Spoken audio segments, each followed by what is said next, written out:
유시민 작가의 최근 발언을 두고 여권 내부 논란이 커졌습니다. 그런데 여론조사를 자세히 보니 진보층에서는 동의한다는 응답이 오히려 더 높았습니다. 이를 대통령의 핵심 지지층이 흔들리고 있다는 경고로 해석했는데 단순한 말싸움인지 실제 경고음인지 영상으로 확인해 보겠습니다. 유시민 작가의 최근 그 증축, 그다음에 그 재건축 요 관련된 거 ABC 관련해서 요걸 여론조사를 붙였더라고 뉴스토마토가. 근데 질문은 어떻게 했는지 일단 질문을 먼저 한번 읽어드릴게요. 질문이 잘 안 알려져 있는데 유시민 작가의 발언을 두고 여권 내부의 논란이 커졌습니다. 아이고. 일명 ABC론과 증축대 재건축 등 일련의 유시민 작가 발언에 대해 선생님께서는 어떤 의견이십니까? 이렇게 물은 거예요. 유시민 주장에 동의하느냐 동의하지 않느냐 이렇게 이제 물었습니다. 잘 모르겠다 이렇게 물었는데 아까 결과를 올려주시죠. 이 결과에 의하면 동의한다는 게 전체 25.7, 동의하지 않는다는 게 45.6. 이것만 이제 많이 알려진 거야. 네, 네. 그 사람들이 유시민 저 주장에 대해서 대부분 동의 안 하는구나. 그러고 끝 이렇게 된 거야. 근데 중요한 건 뭐냐면 유시민은 국민의힘 쪽은 다 싫어해. 아 그러지 않습니까? 그렇죠. 그렇- 네. 대부분 진보층하고 민주당 지지층 그다음에 주 지지계층인 40대 50대가 어떻게 보는지가 중요한데 자 40대에서 어떻게 나왔냐면요. 동의가 38, 비동의가 39.7 팽팽합니다. 네. 38.4 대 39.7로 팽팽해. 일단 그다음에 진보층에서 어떤지를 봤는데 진보층에서 동의가 40.7, 40.7, 비동의가 36.8이야. 동의가 더 높아. 진보층에서. 네, 네. 잘 보시죠. 40.7 보이시죠? 네, 네. 예, 비동의 36.8. 제가 거짓말하는 거 아니잖아요. 나오잖아요. 그죠? 네. 근데 민주당 지지층에서 동의 33.9, 비동의 44.9로 민주당 지지층은 비동의가 조금 더 높지만 진보층은 동의가 좀 더 높아요. 네. 진보층으로 확대를 하면 그럼 이건 무슨 의미냐? 적어도 이 메시지는 민주당 지지층도 있지만 진보층을 향한 메시지였거든. 네. 이 얘기는 뭔 얘기냐면 대통령의 핵심 지지층 핵심 코어층이 흔들리고 있다. 왜냐하면 반반 정도로 의견이 나눠지고 있다. 크게 보면 유시민 작가의 주장에 대해서 그만큼 그런 부분을 유시민 작가가 정확히 지적을 한 거야. 그런 흔들리고 있는 지점 대통령에 대해서 이건 아니다라고 생각하는 그런 견해가 꽤 있다라는 거를 유시민 작가가 그걸 대변해서 말을 한 거야. 이 지표로서 확인이 된 거라고. 그러네요. 저 지표가 유시민 작가의 말이 옳았다는 것을 옳았다는 것보다는 입증을 하고 있는 것 같은데. 그러니까 객관적 사실 자체 이렇게 의견이 엇갈리고 있다, 분열되어 균열돼 있다. 있다, 네, 지지층 그걸- 생각이 다르다라는 거를 용기 있게 얘기하셨잖아요. 네. 사실 그걸 봐야지 왜 이야기를 했을까? 그리고 그런 이야기가 있었기 때문에 문재인 대통령과 회동한 거 아닙니까? 사실 지지율도 떨어졌지만 그렇잖아요. 네, 그게 더 네. 커졌기 때문에 많은 네. 사람이 알게 됐기 때문에 그래서 저는 유시민 작가가 큰일 했다고 봅니다. 아니 근데 저 보니까 두 가지 생각이 나는데 일단 질문 자체가 굉장히 악의적이라는 생각이 드는 게 제일 처음에 여권 내에서 뭐 논란이 일고 있습니다. 이렇게 있어 정확히 사실. 네. 원래 질문은 잘 안 보니까 사람들이 안 알려주니까 네, 들어가서 찾아야 몰랐어요. 하거든. 네. 유시민 작가의 발언을 두고 여권 내부의 논란이 커졌습니다. 그래. 일명 ABC론과 증축대 재건축 등 일련의 유시민 작가 발언에 대해 선생님께서는 어떤 의견이십니까? 이렇게 물은 거예요. 그러면 진짜 이제 정치 고관여층이고 저걸 다 본 사람들이 무슨 얘기인지 알겠지만 사실 내가 진보라고 생각하면서도 저걸 잘 모르는 사람들은 그렇지. 여권 내에서도 여권은 그렇지, 민주당 그렇지, 쪽인데 그렇지. 여권 내에서도 논란이 커졌으면 문제 있는 거 아니야라고 기본적으로 그렇지. 생각했을 건데 그렇지. 그러면 이 뉴스토마토에서 한 이 여론조사는 그 유시민 작가의 이 발언이 진보층 내에서 동의를 얻지 못하고 있다라는 결과를 얻기 위해서 저런 식으로 질문을 했다고 밖에 생각이 안 되잖아요. 뭐 그건 모르겠는데 근데 이게 헤드라인을 그러니까 이게 뽑는 게 중요하거든. 이게 원래 이렇게 조사 결과 나왔어요. 그럼 헤드라인을 국민 다수가 이걸 동의하지 않아 이거를 메인을 뽑을 건지 원래 유시민 작가가 국민 전체를 보고 얘기한 게 아니잖아. 진보층과 민주당 지지층 상대로 얘기하신 거잖아 사실 맥락이.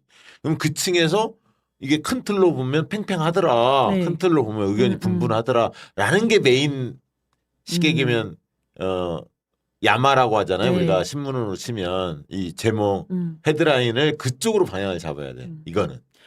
그리고 뭐 음. 앞부분에 참신한 비유로 화제가 되고 있습니다. 이러면 좋게 나오지 않았을까요? 그건 바이어스지. 그렇게 하면 안 저것도 되지. 바이어스 같은데 저것도 바이어스. 아니 그리고 두 번째는 모르겠어요. 아까 저기 당대표와 관련해서도 그런데 당대표 후보와 관련해서도 그런데 진보층과 민주당 지지층이 이렇게 차이가 많이 나는 나나요? 요즘에 민주당을 지지 안 한다고 응답하는 층들이 꽤 늘어났다고 봐. 과거의 전통적 민주당 지지층에서 최근에 1년의 흐름 때문에 이탈한 사람도 있다 봐. 그런 것이 여기에 또 반영된 게 그런 있는 것 거야. 같아요. 진보층인데 네. 옛날에 민주당 지지했는데 아 요즘에 마음에 안 들어. 네. 나 지지 안 해. 근데 진보라고는 응답을 해. 이해되시죠? 네. 그 층이 꽤 있다고 봐야 돼. 그런 것 같아요. 예전에는 진보층과 민주당 지지자들의 어떤 뭐 지지율이나 이런 게 그렇게 크게 크게 차이 차이가 안 안 났어. 났거든요. 그래 최근에 이게 벌어지는 거야. 이거 잘 완전 보셨어요. 그렇다면 민주당의 핵심 지지층은 왜 흔들리고 있을까요? 다음 장면에서는 내란 종식에 기여한 홍장원과 관련 제보자들이 오히려 수사 대상이 되고 있다는 비판이 나옵니다. 도움을 받은 민주당 의원들은 전당대회에만 몰두하고 있다는 작심 발언까지 이어집니다. 지지층의 배신감이 어디서 시작됐는지 확인해 보겠습니다. 이제 홍정원 보좌관이 올해 3월에 법정 증언을 했는데 저는 이거 되게 재밌게 봤습니다. 50몇 쪽이, 50쪽이 넘어요. 이게 녹취록인데 이 홍장원 보좌관의 법정 증언을 보니까 이 사건의 전모를 알고 있어요. 알겠더라고요. 왜냐하면 그 여러분 아시겠지만 메모, 홍장원 메모가 여인영이랑 전화 받으면서 받은 메모가 1차, 2차, 3차 여러 버전이 있잖아요. 그 버전이 그렇게 왜 메모를 그냥 바로 적으면 되지. 이게 왜 1차가 있고 2차가 있고 3차가 있을까? 이런 생각을 전 조금 했었는데 뭐랄까 그 궁금증이 풀립니다. 예, 그 궁금증이 풀려요. 잠깐만요. 제가 이게 너무 작게 나와서 좀 키우고.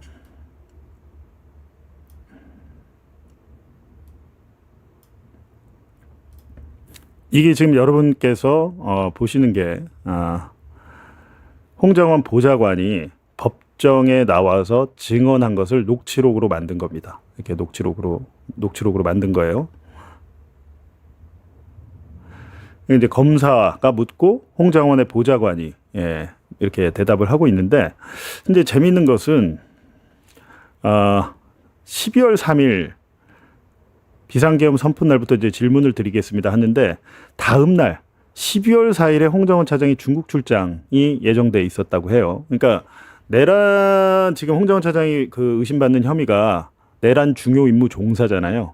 이게 되려고 하면 윤석열이 내란을 실행하려고 할 때, 준비를 할 때, 아니면 그날 적어도 비상계엄 발표를 하기 직전에 홍정원 차장이 이걸 알고 있었어야 됩니다.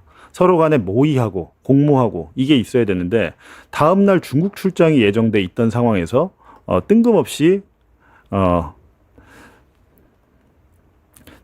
이제 전화가 왔다는 거예요. 윤석열이한테. 근데 그거를 홍장원 차장이 갑자기 받질 못했고 보좌관이 홍장원 차장의 비화폰을 갖고 있었는데 그럼 왜 보좌관이 갖고 있었을까라고 보니까 중국 출장 갈 때는 이 비화폰을 갖고 나갈 수가 없대요. 중국 출장 갈 때는. 왜냐하면 중국은 우리 조금 보안 문제나 이런 게 있어가지고 미국 갈 때는 보안폰을 이 비화폰을 가져가는데 다음날 중국 출장이 돼 있으니까 자신의 비화폰이 2대인데 그거를 보좌진들에게 준 거죠. 근데 그 보좌진이 한테 윤석열이가 처음에 그러니까 비화폰으로 전화가 왔는데 전화해가지고 홍장원 지금 바로 연결이 안 되니까 나한테 전화하라 그래. 라고 이제 전화를 했대요. 하고 나서 그거를 홍장원 차장한테 이 보좌관이 보고를 하고 그 나서 이제 윤석열과의 첫 통화가 이루어지는 거죠. 이거요 너무 길어가지고 제가 이거 다 설명을 할 수는 없고요. 요거 제가 볼 때는 무슨 뭐랄까요 국가 안보에 위해를 가할 만한 그런 예를 들면 그러니까 비밀 같은 거는 없어 보여서 이거를 제가 가능하면 여러분 한번 보시라고 예전에 제가 정영학 녹취록 공개한 적 있잖아요. 대장동 사건에. 이거를 제가 이제 보시면 여러분께서 보시면 알 수 있을 것 같습니다. 이 사건의 전모를 알 수 있을 것 같아서 제가 방송 끝나고 저희 오프 더 레코드 게시판에 이 홍장원 보좌관 증언 녹취록을 다운로드 받으실 수 있게 링크를 걸겠습니다. 천천히 한번 읽어보시면 아, 메모가 이렇게 해서 1차, 2차, 3차 이렇게 만들어졌구나. 저도 이제 이거 보고 이해가 됐습니다. 그리고 이날 홍장원 차장이 어떻게 행동을 했고 어떤 말을 했는지 자세하게 나와 있어요. 자세하게 나와 있으니까 여러분께서 직접 한번 보세요. 볼만합니다. 네, 볼만하고. 그런데 그렇다고 해서 이제 그냥 넘어갈 수는 없으니까 제가 정리한 내용을 잠깐 한번 보여드릴게요. 정리한 내용. 홍장원 차장 그러니까 이 보좌관의 증언이 가장 그 객관적이잖아요. 객관적이어서.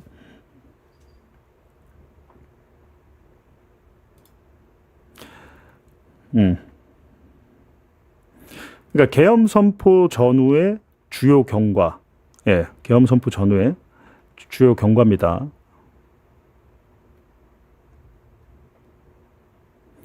대통령이 이제 제가 말씀드렸지만 윤석열이가 비화폰으로 보좌관에게 전화를 해서 이게 이제 홍장원 차장이 집에 가 있었던 거예요. 그때. 그러니까 국정원에 없었어요. 그러다 보니까 대통령한테 전화를 해야 되는데 비화폰으로 해야 되니까 이걸 보고 하니까 홍장원 차장이 강남의 무슨 호텔로 와. 그래가지고 이 보좌관과 홍 차장이 만나서 이제 통화를 했고, 그러니까 대통령이 그때 싹 다 잡아들여 뭐 대공수사권 어쩌고 저쩌고 얘기를 하잖아요. 윤석열이. 그리고 나서 여인영한테 전화가 와서 홍 차장이 받고 메모지를 그게 1차 메모였다는 거죠.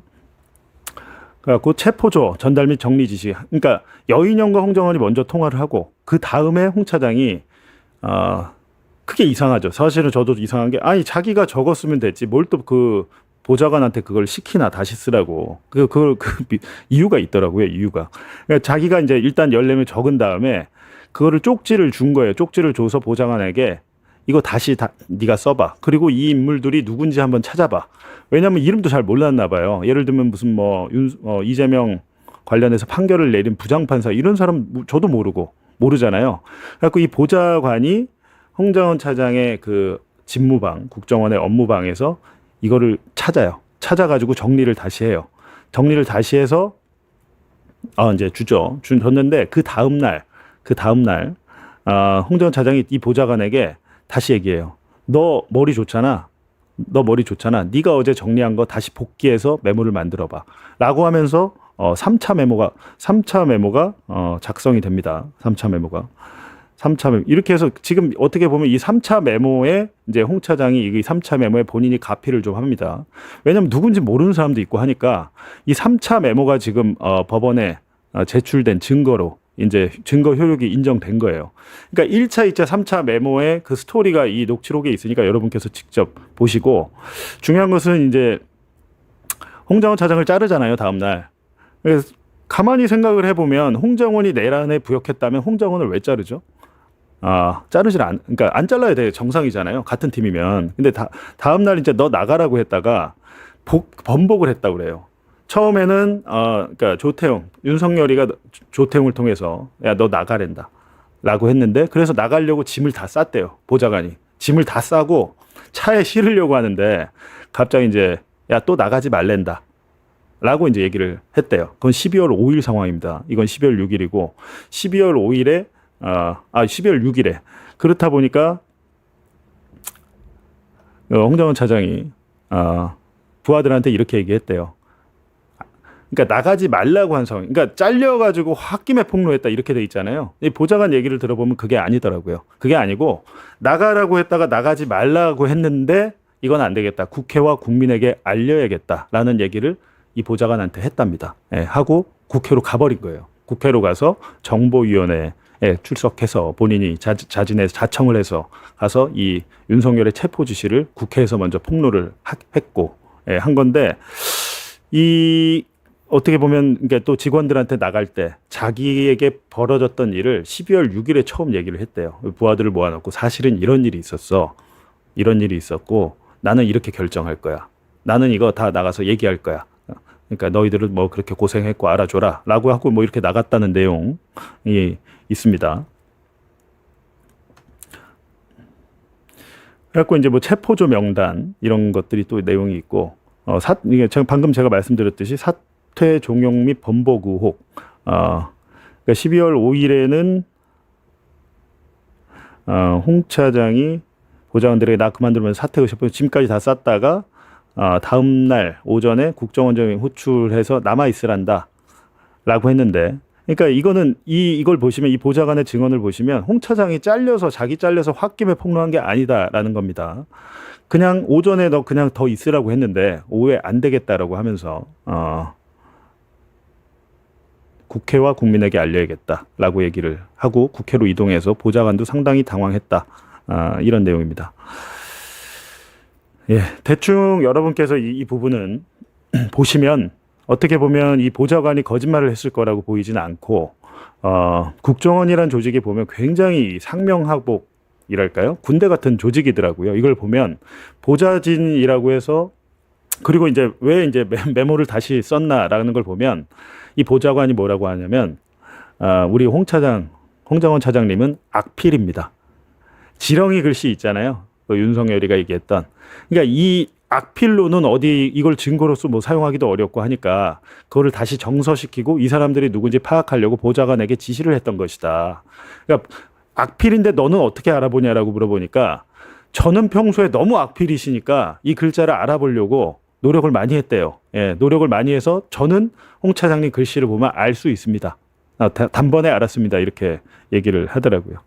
지금 근데 홍장원 이 메모 체포조 명단 메모 이게 지금 증거로서 1심에서는 인정이 됐는데 지금 홍장원 차장 만약에 기소하고 재판하고 이렇게 좀 복잡해지면은 윤석열 측에서는 아마 홍장원과 그 메모의 증거 능력을 따지고 나올 것 같습니다. 네, 알겠습니다. 우리 이호순님께서 아침에 뉴스공장 보셨군요. 예, 그 김현성님 용기를 내서 나오셨죠. 못 보신 분들은 한번 보시고 제가 며칠 전에 전화 연결을 했는데 본인이 오늘 뉴스공장에 나와서 이런저런 이야기를 했어요. 그러니까 지금 뭐 홍장원을 비롯해서 뭐 김현석 제보자 같은 어떻게 보면 내란 종식에 기여한 사람들을 이렇게 수사를 하고 재판에 넘기는 것이 과연 맞는지 한번 우리가 생각을 해볼 필요가 있다. 정작 원희룡 같은 사람은 불러다가 지금 조사도 못하고 있잖아요. 양평고속도로 그렇게 수조 원이 드는 고속도로가 휘어버렸는데 김건희 일가 쪽으로 거기에 대해서 지금 단 하나도 밝힌 게 없어요. 그래갖고 제가 볼 때는 야 이거는 도대체 뭘 한 거냐라는 생각이 들 수밖에 없고 제가 예전에 그 최은순이 지었던 양평 공흥리 아파트 거기에 불법 사항이 뭔지도 그때도 이제 공익제보자의 제보를 받아서 방송을 한 적이 있는데 그런 것들을 제가 특검에도 사실은 알려줬었습니다. 김건희 특검보와도 통화를 했는데 저한테 뭐라고 그랬냐면 아니 그거는 공소시효가 지나서요. 이렇게 공소시효라는 것은 그 처음 시작점을 어떻게 보느냐에 따라서 지났을 수도 있고 안 지났을 수도 있어요. 그리고 이런 국정농단은 공소시효가 지났든지 말든지 간에 수사를 해서 전모를 밝혀야 되는데 양평고속도로를 왜 도대체 못하는 거야? 라는 생각이 여러분 안 드세요? 원희룡 같은 사람 지금 왜 조사를 못하는 거야? 원희룡이 양평고속도로 백지화할 때 그 자료를 청와대에서 만들었다며 대통령실에서 만들어준 거라면서요. 국토부 장관 원희룡은 꼭두각시잖아요. 근데 왜 수사를 제대로 못하고 있는 건지 답답합니다. 굉장히 답답하고 저한테 제보하셨던 공흥리 아파트의 제보자가 특검에 알려주셨나 봐요. 근데 저한테 오늘인가 연락이 와서 너무 답답하다고 못 알아듣는다고 이렇게 얘기를 합니다. 예, 아이고. 근데 매일매일 팬로그 홍장원 팬카페 분들이십니다. 팬로그 홍장원 팬로그라고 지금 국민 동의 청원을 하고 있나 봐요. 홍장원 차장을 좀 기소하지 말라라는 국민 청원을 하고 있다고 해요. 국회 국민 동의 청원, 국회 홈페이지에 있는 국민 동의 청원 여기 접속하셔서 공익 제보자로 검색을 해보시면 홍장원 차장 관련해서 나온다고 합니다. 여기 적혀 있네요. 위에 네, 레아님께서 슈퍼챗을 보내주시면서 국민청원 좀 동참해달라고 했습니다. 이게 뭐 30만 명인가 기준이 있지 않나요? 5만 명인가 뭐 기준이 있는데 그게 안 넘으면 이제 답변할 적이 없어가지고 일정 기준이 넘어야 이제 아마 해당 상임위 본회의에서 법사위나 뭐 국방 이런 데서 하겠죠. 예, 알겠습니다. 그러니까 참 마음이 착잡해. 아직 내란 종식이 안 됐는데 민주당은 전당대회 앞두고 개싸움을 벌이고 있고, 김현석 노상원 폭탄조끼 제보자는 압수수색 받고 수사받고 있는데 민주당 의원들은 관심이 없고, 자기들이 그 사람한테 제보를 받았으면서 관심이 없어요. 왜? 전당대회가 지금 더 중요하거든. 그래서 제가 이 김현석 제보자에게 제보받은 의원실이 연합해서 기자회견이라도 해라. 경찰에게 선처를 해라.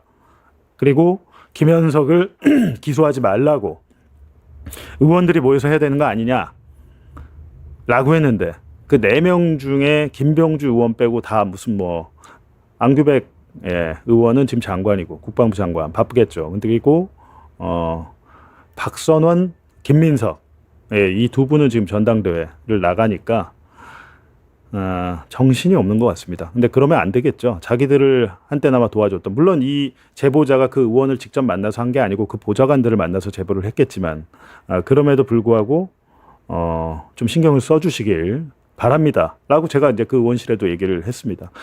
여러분께서 많이 관심을 가져주세요. 예.